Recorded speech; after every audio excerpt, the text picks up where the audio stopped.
ভালোবাসার মানুষকে কখনো ভোলা যায় না, এসব মানা যায় না ভাই। জামাইকে সাথে নিয়ে টেক্সকে যদি বলি এখন এটা তো আসলে পাপ হবে, বাট তারপরে বলছি সেটা হচ্ছে যদি কাউকে ভালোবাসি সে ভালোবাসার মানুষকে কখনো ভোলা যায় না, তো হয়তো সেটা প্রকাশ করবো। এসব মানা যায় না ভাই, এগুলা নিয়ে না বলি। আমরা অন্যদিকে চলে যাই। কথা সেটা হচ্ছে যে সে বিয়ের সময় খুব একটা বুঝে নাই, বিয়ের পরে বুঝতে পারছে সে তার মানুষটার কাছে আসছে এবং মানুষটা যথাযথ মানুষের কাছে সে পৌঁছাইছে এবং সংসারটা সুখী রাখার জন্য সে যথাসাধ্য চেষ্টা করে গেছে। যদি একটু সে রাজকুমারী বউ ছিল না, গরিব বউ হিসাবে রাজকুমারী বউর মতোই কাজ করে গেছে। রাজকুমারী বউ শুনে নাই। আর মোট কথা হচ্ছে এখান থেকে একটা প্রশ্ন আসছিল, এই মেহেরিন এবং সামির হওয়ার ক্ষেত্রে কার অবদান, কি বিষয় আসে সেটা ছিল। এই দুইটা চরিত্র এত চমৎকার ভাবে আসছে স্ক্রিপ্টে, এবং সেই স্ক্রিপ্টটা হচ্ছে আমাদের মোস্তফা কামাল রাজ ভাইয়ের, এবং উনি আমাদের নির্মাতা।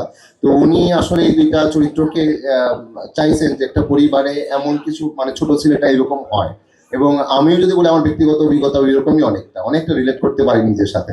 তো ওই জায়গাটাতে রাখতে চেয়েছেন, এবং সবার যে একটা ইন্টেনশন থাকে যে ছেলে এক সময় বড়লোক হবে, বড়লোক হয়ে আমরা এই যে আজকে যেমন স্যুট পরলাম, স্যুট পরে ঘুরে বেড়াবে, ব্যাপারটা এই জায়গাতেও রাজভাই রাখে নাই একটা জায়গায়। কারণ ছোট ছেলেরা থাকুক ছোট ছেলের মতো, এবং তার যে চিন্তা ভাবনা, তার যে অনেস্টি, তার যে সততা, এবং তার যে এক ধরনের বোধ যে সে যা করবে ভালো কিছুই করবে, যা হবে ভালো কিছুই হবে, এর মধ্যে রাখতে চেয়েছে আর কি চরিত্রটাকে। সেই সাথে মেহেরির চরিত্রটাও আমার কাছে মনে হয় যে একটা পরিবারে এমন একজন মানুষ খুব জরুরি।